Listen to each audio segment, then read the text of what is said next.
Nigel Sylvester has already dropped what is potentially the sneaker of the year, but now he's back again with yet another banger, bringing that same energy to what could be one of the biggest Air Jordan 1 lows of 2025. This is the Nigel Sylvester Air Jordan 1 low, Better With Time.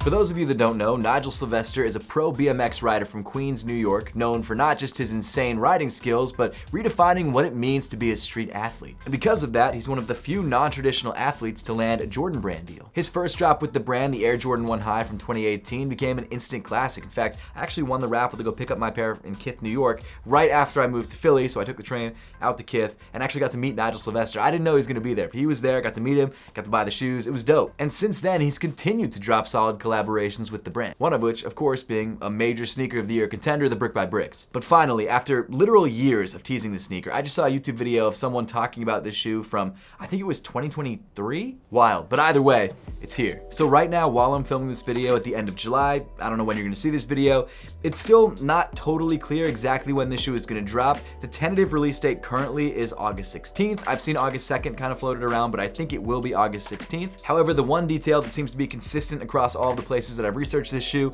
the retail price should be $165. I grabbed my pair from Fineline 1721, of course, to get you guys the content as early as possible. That did mean I have to pay resale, but at the end of the day, it's worth it. That being said, if you do happen to watch this video after the drop, I've made sure to leave links to this shoe through the YouTube shopping tab on your screen. You can also check the current resale price of the shoe there as well. But the good news is, even though this shoe is pretty hot, like people are all about this sneaker, I don't think it's gonna be as hot as the Brick by Brick Force, meaning the resale price should not be as crazy, and I also think it's probably just as limited or a little bit less limited than that shoe. I have no reason for thinking that. I'm guessing based on the fact that there were more early pairs of this available than the Brick by Bricks, and generally that's an indicator. Hey, before we dive any deeper into the shoe itself, let's first take a look at the box, because Nigel actually did his thing on the box as well. So here's the box, and I love the fact that they decided to change things up on this box versus other releases. I love when they customize boxes for collabs, like the Brick by Bricks, which was such a wild packaging job, it was crazy. But either way, the box itself comes in cream. It's actually an aged, distressed looking box, so you've got this darker cream edge around it to make it look like it's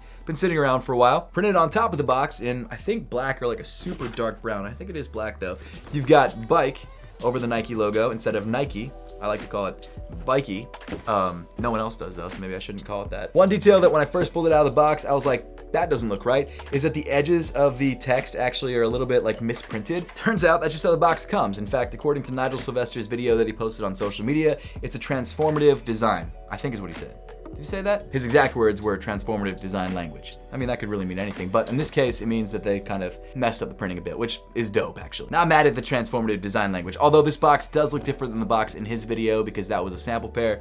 It seems like they simplified things on this box. Of course, on the long sides of the box, you've got that same Bike Nike logo with that same sort of printing error, I guess you could call it. On the shorter sides of the box, you've got the traditional Nike logo, and then on the front of the box, you've got the size tag. Now, this pair is actually officially called the Air Jordan 1 Retro Low OG Nitro, and that's interesting because I think people used to think that this shoe was going to be called the Air Jordan 1 Low Nitro.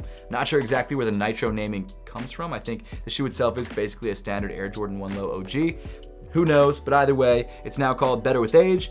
Could be that they were gonna call it the Nitros at one point and they didn't. I really don't know what the Nitro means. I tried to do some research on it, but couldn't really find any info on it. Then the colorway of the shoe is black muslin varsity red, and the size, of course, is my size 9. We'll talk about sizing later on in the video. Now, one very cool detail that you find on the bottom of the box top is this hand-drawn bike, actually hand-drawn by Nigel Sylvester. Obviously, it's not actually hand-drawn in each box. They just printed his hand-drawn bike. I think that's, I shouldn't have even had to say that, but there you go. It's actually got some nice art skills. That's a really nicely drawn bike. Or should I say bikey? That joke is dead. Of course, inside the box, you get two other lace options. You get a black lace and a red lace. The shoe obviously comes with cream laces pre-started. And we'll talk about the laces a little bit later in the video, but I'm kind of into the cream laces, to be honest. Although with that being said, I have been wearing my undefeated 4s with the orange laces. I didn't switch them out for the review. I wanted to be stock for the review, but man, seeing them with the orange laces is kind of fire. So I switched them out. I'm dropping a whole video on this shoe, again, right before release day, so stay tuned for that. But the orange laces, kind of the move. These ones, maybe I'll switch them to red. I'm not sure, but there's something nice about that cream. But with all that being said, kind of going off topic, why don't we get back into the shoes themselves?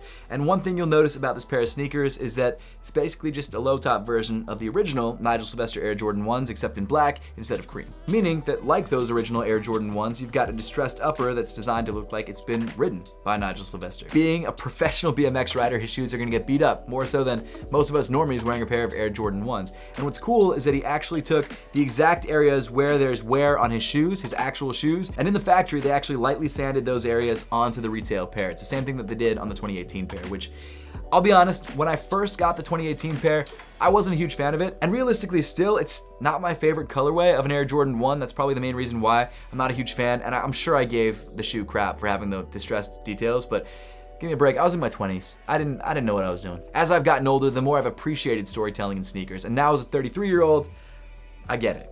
It's cool. You also can't see it as much on this shoe, so it might be that too. I don't know which one it is. Starting around the toe, you've got this black tumbled leather on the mud guard and on the top of the toe, obviously with some sanded details on the front of the toe, the top of the toe, and then kind of off to the side of either side of the shoe. I would assume that those details are from maybe like dragging on concrete or maybe, you know, catching your toe on a pedal. I don't BMX, I have no idea what I'm talking about, but it's cool that they added those, and I can understand how those details got kind of worn down. It's kind of like skateboarding. Now, one thing I will say is that unlike the recent Nike SB Air Jordan collaborations, this shoe is not specifically redesigned to be good for BMX riding or anything like that. That was the Air Jordan 4 RM. That shoe was actually specifically made to be great for BMX riding and great for skateboarding.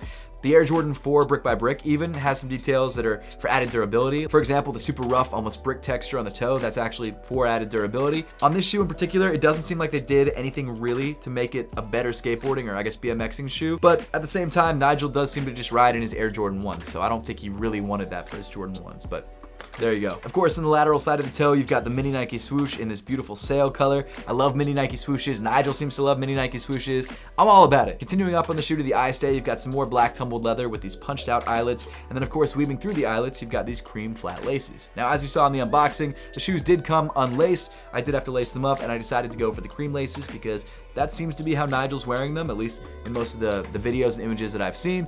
Obviously, you could switch them out with the black or the red that I showed you guys earlier. If anything, I might switch it out for the red. The red's not bad. I feel like the cream, though, does add enough pop to where I'm into it, and I think it's fine. Obviously, the laces come in cream because of the theming of the shoe, better with age, which of course means that the shoe gets better with age. The more that you wear it, the more personality it gets. That's the whole theme or concept of this collaboration, and I'm really into it. Now, underneath the laces, you've got this sail standard Air Jordan 1 tongue. Kind of a cool callback to the original release is that the original came with a black tongue that contrasted the tan upper. In this case, you've got a tan tongue that kind of contrasts the black upper. So I really dig that callback. I think that's sick. And that's honestly the one reason why I'd consider putting black laces in this shoe, because you could see the tan through the laces, and I think that would be dope. I was trying to wear my hat backwards for this review to kind of fit that skater vibe, but unfortunately, it keeps riding up my giant forehead. So there you go. Shout out to my big forehead boys and girls. Everyone can have a big forehead.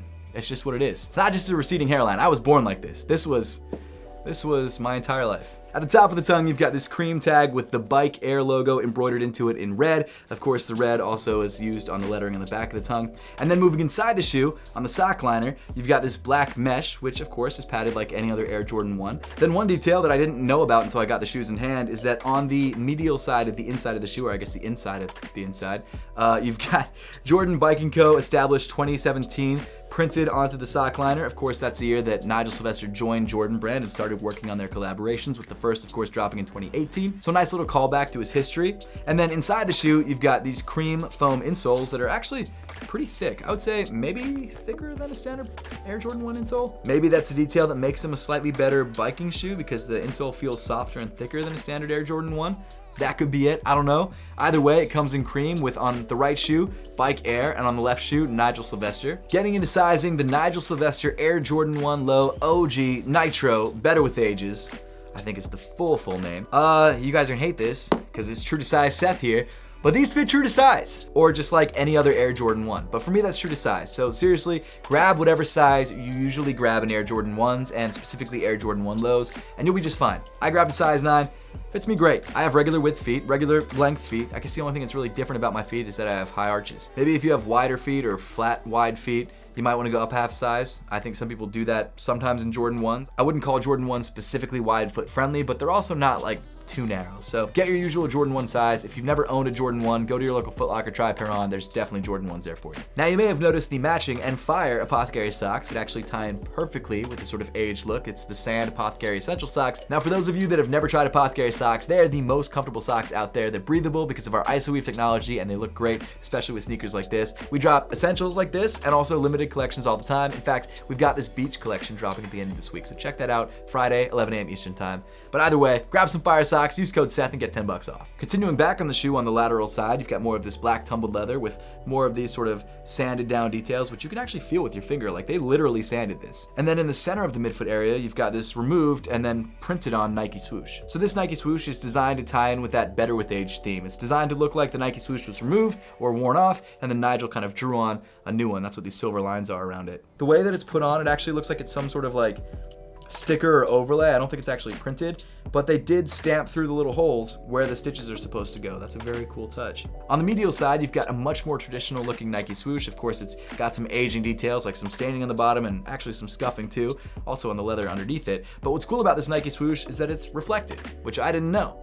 And I think that's rad. Moving around to the heel of the shoe, you've got some more black leather panels that are also sanded down a little bit to look like they're worn down. And then printed and embossed into the top panel, you've got the Air Jordan Wings logo, also in cream, also featuring these drawn on silver lines. Again, probably to symbolize where Nigel Sylvester drew on a Wings logo on a shoe that's worn down. It's really cool that that's the inspiration behind these details. I didn't realize that for the first 2018 release. And it's pretty cool that he would get pairs that he wore that the Nike swoosh came off of, or maybe the Wings logo came off of, and he would draw it back on. Pretty cool. I really dig that a lot. Then moving down on the shoe, you get to this aged midsole, which comes in actually a pretty dark sail color. It's darker than most of their Sail Air Jordan 1s. And what's cool about this is that it's not just a uniform sail color. They've actually added like darker areas, like areas that maybe got dirty or areas that maybe have gotten some scuffing to them. It really looks like they took like a tea bag and kind of rubbed it along the side, which is cool. I really like the extra detail that went into that. It's so subtle, but it's really cool that they thought about that. Then getting to the outsole, just like the original 2018 release, this shoe comes with an aged outsole, or I guess a marbled outsole that's designed to look like it's aged. It's really similar to what was done on the Lost and Found ones, and obviously the Nigel Sylvesters from 2018. Now to be honest, I have a lot of Jordan 1s with red outsoles that I've worn a bunch, and none of them have ever looked like this after wearing them for a long time. I don't understand why Jordan Brand thinks this is like an aged detail. It looks like they just rubbed some whiteness on the bottom. Generally, when I wear a Jordan 1, what happens is, I mean, you probably know this, whenever you wear a Jordan 1, it wears down on the star area and on the heel. If you wear it enough, you'll start to see the rubber midsole underneath. It'll get white in the heel, and then it'll get just flat on the front. And then the middle just kind of, I guess, gets darker, because like you get asphalt and stuff on it. I don't know, but I've never seen a shoe do this. But hey, none of that matters, because when you start wearing the shoe, the white wears off anyway. So when it actually ages, you don't have the white. They made a design choice, and I don't even dislike the way that it looks. I just think it's funny that that's how they go about aging a shoe. Maybe I'm crazy. Send me a picture on Instagram @RealSethFowler if your shoes age like this. So now that the long-awaited Nigel Sylvester Air Jordan 1 follow-up is finally here in low top form and in black, was it worth the wait? In my opinion, yeah. It's really great to finally have these shoes, and I love the fact that it's a low top and not a high top. I think initially people thought that it was gonna be a high, and maybe there was a friends and family high at one point, but the pair that actually ended up releasing is a low. And I think that's great because low tops are perfect for summer. I think this is the kind of shoe that you can rock not only in the summer because it's a low, but it's also got a very fall vibe with the colors, and you can rock it in the winter because it's leather and not suede. It's a dope pair of shoes, and I think for 165 bucks, if you can get it for retail, it's worth it. Now, does this sneaker compete with the Brick by Bricks in the Sneaker of the Year conversation? In my opinion, absolutely not. But it doesn't mean it's a bad shoe. I think it's an excellent Air Jordan 1 low. I don't know what the resale price is gonna end up at. I wouldn't be surprised if it slowly kind of trickles down, as sneakers do, to possibly even around retail. That's just a guess. Sneakers have been doing that recently. A lot of shoes have been doing that recently. The Union LA Air Jordan 1s from February are now like 220 bucks. Crazy. That's a shoe that in 2018 would have been a $1,200 to $1,500 shoe. Now it's a $220 shoe, so you never know what can happen. We'll have to wait and see what happens with these. Again, check out the resale price through YouTube. I've linked it either on your screen or in the description below. You can find it somewhere. But as always, thank you so much for watching. Make sure to subscribe if you haven't yet, and I'll see you all in the next one.